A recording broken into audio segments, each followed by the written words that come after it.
Hello，大家好，我係 Leo，我係 Michael，今日咧 E.K 就唔喺度咯。係，所以就靠我哋兩個去講今我哋嘅 topic。咁我哋今日講咩啊？今日咧我哋就唔係淨係講 text to image，我哋咧係講 text to video。但係咧呢個 video 咧唔係我哋用嗰啲 Seedance 啊，或者係Google 啊、GPT 啊、Sora 呢一啲咁樣嘅 model。我哋咧係講介紹一個叫做 text to Lottie。咁咧 text to Lottie 咧係我哋可以俾大家睇一個 demo 先嘅。佢咧大概咧係會整呢一啲咁樣嘅 CSS format 嘅video 啦。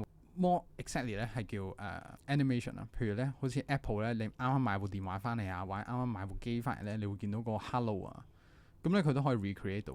呢一個 Lottie 咧係好新嘅應該，因為咧我今日先喺 Twitter 嗰度見到啦。咁我都咧有 run 咗一個 demo 俾大家睇下。而我咧係透過 Codex 咧去 run 出嚟嘅。咁咧好簡單，兩個 prompt 啫做咗。第一咧就係叫佢 install 咗呢個 skill 先啦。install skill 嘅方法咧有好多嘅，你可以直接喺一個 terminal app 嗰度打翻呢一句，跟住去安裝啦。亦都咧可以直接打一個 prompt，就直接同佢講啦。咁當然如果用 terminal 方法咧就唔會燒 token 啦。咁跟住咧你用翻個 skills， 你就係打 /Lottie， 咁咧佢就會識得用呢一個 skills 去 create 一個motion 啦，一個 animation 啦。咁個成果咧就係喺呢一度嘅。咁都OK 啦，即係作為一個 price chart 嚟講，雖然佢嗰個 price flicker 都有啲太多啊，佢實心嘅 candle 唔係好好，但係所有嘢都係 real time 嘅，你可以轉顏色啊，同埋咧suppose 你係可以轉嗰個速度啊，同埋每一個 candle 咧你都可以 edit 嘅，因為 Michael 咧都有剪唔少嘅片啦，同埋有 generate 唔少嘅片啦。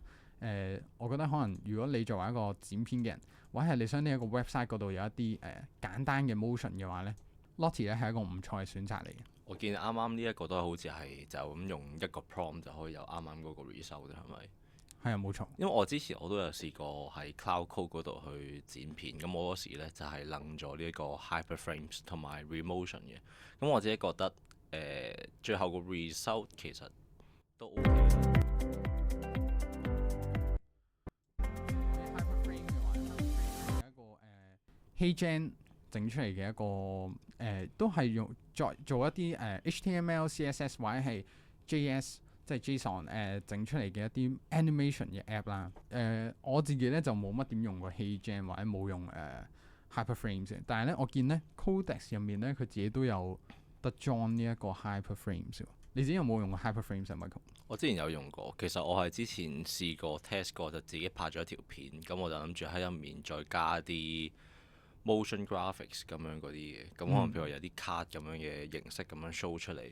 如果我覺得一開頭用嘅時候，我未覺得話真係去到話好 wow 嘅，因為我嗰個時候我做嘅時候都係好簡單咁樣係就咁 prompt 咁樣去整。但係如果我覺得之後要用落去呢，如果你係裝埋一個 skills， 你去 train 埋呢一個 skills 嘅話，我覺得係會再好啲。因為之前我做嘅時候都有好多 back and forth 嘅 adjustment，整嚟整去可能都效果都未必話去到咁好。嗰個時候我會覺得係話咁，你寧願自己人手整一個出嚟，可能效果仲快啲，咁仲唔使嘥 token 添。我覺得係啊，同埋聽講你係咪有用過 remotion 啊？因為我 remotion 係嘅，remotion 當初係嘅。呢一個方法啦，去 generate 一啲HTML、CSS 或者 JSON format 嘅videos 啦，或者 animation 咧，我諗呢個 industry 最領頭嘅應該都係 remotion 啊。係冇錯 remotion 好似係喺2月定3月嗰陣時咧就啱啱推出嚟啦。嗰陣時係真係紅極一時嘅，你打一兩個 prompt 已經可以做呢一個效果啦。同埋而家網上面咧都有好多唔同嘅sample 啦，譬如有人話佢呢一段片咧係用 remotion 去 generate 出嚟嘅，咁我哋可以睇下個效果嘅，真係好犀利。Ever on our team. Our little girl's growing up so fast. 3分鐘嘅片。The dark side.